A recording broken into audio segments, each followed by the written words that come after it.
ನಿನ್ನೆ ಮೈಸೂರಿನಲ್ಲಿ ನಿಧನರಾದ ಖ್ಯಾತ ಹಿನ್ನೆಲೆ ಗಾಯಕಿ ಎಸ್ ಜಾನಕಿ ಅವರ ಅಂತ್ಯ ಸಂಸ್ಕಾರವನ್ನು ಇಂದು ಮೈಸೂರಿನಲ್ಲಿ ನೆರವೇರಿಸಲಾಗುತ್ತದೆ ಎಂದು ಅವರ ಕುಟುಂಬದ ಮೂಲಗಳು ತಿಳಿಸಿವೆ. ಎಸ್ ಜಾನಕಿ ಅವರು ಮೈಸೂರಿನಲ್ಲಿ ವಾಸ್ತವ್ಯ ಹೂಡಿದ್ದ ನವೀನ್ ಅವರ ಎಚ್ಡಿ ಕೋಟೆ ತಾಲೂಕಿನ ಕಣಿಯನಹುಂಡಿ ತೋಟದಲ್ಲಿ ಅಂತ್ಯ ಸಂಸ್ಕಾರ ನೆರವೇರಿಸಲು ಕುಟುಂಬದ ಮೂಲಗಳು ಉದ್ದೇಶಿಸಿವೆ. ಎಸ್ ಜಾನಕಿ ಅವರ ಮೊಮ್ಮಗಳು ಅಪ್ಸರಾ ಅವರು ವೈದಿಕ ವಿಧಿವಿಧಾನದಂತೆ ಅಂತ್ಯ ಸಂಸ್ಕಾರ ನೆರವೇರಿಸಲಿದ್ದಾರೆ ಎನ್ನಲಾಗಿದೆ. ಇಂದು ಬೋಗಾದಿಯಲ್ಲಿರುವ ನವೀನ್ ಅವರ ನಿವಾಸದಲ್ಲಿ ಬೆಳಗ್ಗೆ 8 ಗಂಟೆಯವರೆಗೆ ಪಾರ್ಥಿವ ಶರೀರವನ್ನಿರಿಸಿ ಅಂತಿಮ ವಿಧಿವಿಧಾನಗಳನ್ನು ನೆರವೇರಿಸಲಾಗುತ್ತದೆ. ಭಾರತೀಯ ಚಿತ್ರರಂಗದ ಖ್ಯಾತ ಹಿನ್ನೆಲೆ ಗಾಯಕಿ ಗಾನ ಕೋಗಿಲೆ ಎಂದೇ ಖ್ಯಾತಿ ಪಡೆದಿದ್ದ ಹಿರಿಯ ಗಾಯಕಿ ಎಸ್ ಜಾನಕಿ ಅವರು ವಯೋಸಹಜ ಕಾಯಿಲೆಯಿಂದ ಮೈಸೂರಿನಲ್ಲಿ ನಿನ್ನೆ ನಿಧನರಾಗಿದ್ದಾರೆ. ಅವರಿಗೆ 88 ವರ್ಷ ವಯಸ್ಸಾಗಿತ್ತು.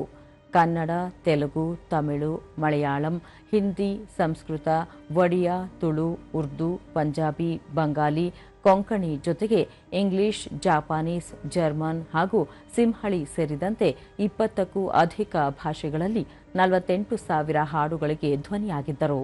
19ನೇ ವಯಸ್ಸಿನಲ್ಲಿ ತಮಿಳಿನ ವಿಧಿಯನ್ ವಿಲಾಯಟ್ಟು ಚಿತ್ರದ ಹಾಡಿನ ಮೂಲಕ ಗಾಯನ ಆರಂಭಿಸಿದ ಎಸ್ ಜಾನಕಿ ಅವರು ಸಂಗೀತ ಲೋಕದಲ್ಲಿ 60 ವರ್ಷದಿಂದ ಸಕ್ರಿಯರಾಗಿದ್ದರು. 2013ರಲ್ಲಿ ಕೇಂದ್ರ ಸರ್ಕಾರ ಪದ್ಮಭೂಷಣ ಪ್ರಶಸ್ತಿ ನೀಡಿ ಗೌರವಿಸಿತ್ತು.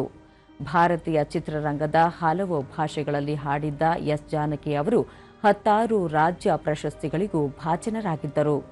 ಕನ್ನಡ ಚಿತ್ರರಂಗದಲ್ಲಿ 1970ರಿಂದ 80ರ ದಶಕದಲ್ಲಿ ಹಿರಿಯ ಗಾಯಕರಾದ P B Srinivas, S P Balasubrahmanyam, doctor Rajkumar ಅವರೊಂದಿಗೆ ಅನೇಕ ಜನಪ್ರಿಯ ಹಾಡುಗಳಿಗೆ ಧ್ವನಿಯಾಗಿದ್ದರು. ಜಿಕೆ ವೆಂಕಟೇಶ್, ರಾಜನ್ ನಾಗೇಂದ್ರ, ಹಂಸಲೇಖ ತನಕ ಹಲವು ಸಂಗೀತ ನಿರ್ದೇಶಕರೊಂದಿಗೂ ಸಹ ಕೆಲಸ ಮಾಡಿದ್ದರು.